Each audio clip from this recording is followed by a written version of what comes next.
Hey guys. Hey guys. It's IT reality VMware Explore for us, and VMworld. Whatever you want to call it. Richard and I are here, face to face. Yep. Like I can touch his beard. I'm not going to. I can't turn him off, which is a problem. His camera gone. He's here in real life. But it's all good. It's all good. We're here talking about the keynote. Oh yeah. That was interesting. It was a lot of feature releases that won't really see fruition for another 2 to 3 years. Yeah. Yeah. It was interesting that they talked about a long time ago.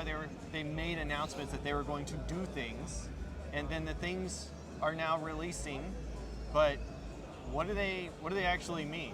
Well, we have the biggest one that I think is going to be smart NICs, which are more robust, more powerful NICs that go into your servers, and they also have large enough CPUs to utilize the 25 gig or higher networking that's required for vSANs and NVMe that's coming soon. Yeah. So that then facilitates data processing units, which now can offload CPU threads onto the NICs. So as we start scaling out, the NICs are going to add CPU to your hosts without actually adding full sockets. So that's going to be big for a lot of different industries. And that's the only concrete thing that I think they really released this morning. That everything else has been very abstract, multi-cloud connective, different control planes for different clouds of where you are. It's all good stuff, but the only hardcore concrete thing that they released was the distributed processing units off the smart NICs. And that's really part of vSphere 8, right? vSphere 8, vSAN 8. vSAN 8 is a very interesting release because I'm not sure what it really does. Right. Because there's some statement about it removing disk groups. I've heard that being said around. So we'll have to see what that looks like once we get our hands on it. Yep, I know there's a hands-on lab for it. There was some sessions for it, but in the keynote they were very short on details of what it actually is. But if you're already part of the beta, if you've been reading the blogs, this year's VMware Explore, you seem to have to be doing a little more technical research than it being presented to you. Yeah. So what was your take on the keynote? What did you think about it overall? Overall, multi-cloud. They're definitely catering to developers, executives, cloud architects in trying to get that level of operator and industry professional into the VMware platform. You know, it used to just be the VI admin, then it was, you got your infrastructure teams, then you got, your cloud architects, but now it seems to be they're definitely marketing this event towards more of the upper echelon of people to try to bring them down and interact with them at our level.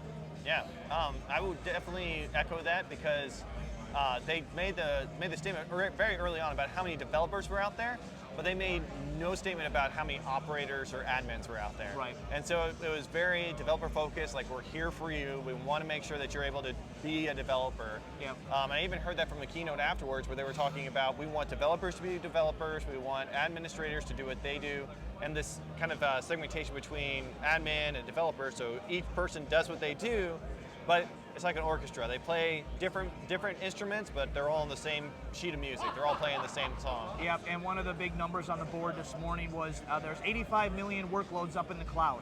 Yeah. Okay, great, but that's not all the workloads in the world. Yeah. That's not all of the critical infrastructure that you have as part of your corporation or as part of your development team. There's still plenty of stuff that's on premises that's not going away anytime soon, and it's the predictable workloads that a lot of people have started to be talking about. Whether you put that up in the cloud or do you keep that on premises, and where do you invest?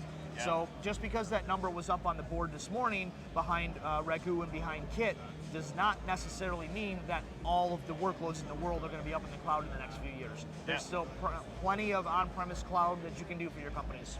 Yeah, the other number that was interesting was they talked about the $1.1 trillion, I think I'm right, trillion was on-premise data centers costs where people were still spending that much money over there, and over $431 billion is spent in the cloud. So a huge difference between on-prem and in the cloud. So it's kind of also painted the picture that when we talk about multi-cloud, on-prem is still very much in the picture, and especially with vSphere 8.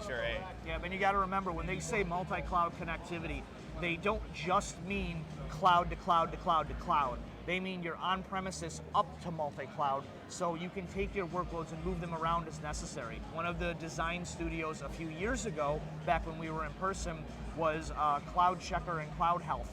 Please forgive me if I screwed up which company bought which. There's a lot of similar names out at this company right now. But what the main instance was, is you could see where your workload was running from a financial standpoint, and if it's too expensive in one cloud, move it to the other cloud. Yeah, now absolutely. You can more easily do that. Yeah, it's very, very multi-cloud. And the other part about it is about how, when talking about multi-cloud, they brought up ARIA. And when they brought up ARIA, they were talking about the interesting factoids about like what vRealize automation, vRealize operations, and all those factoids do. And now it's a part of this ARIA landscape. And it really brings up the question, like, what exactly is that? Like, is this just a new product, or is it just a new bundling of solutions? Yeah, or is it the new marketing team?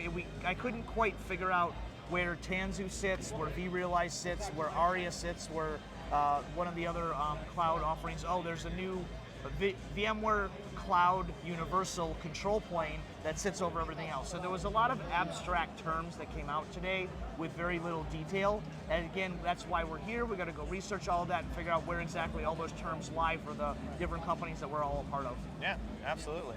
And while we're going to take a look into the other things that they talked about with Tanzu as well. Yeah. Like, it seems like they're moving from TKG, which was like on-prem data clusters, into like, okay, well, how do we move from TKG into like a third-party, a layer above that, right? They bring in like, and I'm speaking specifically towards Tanzu application platform and Tanzu application service.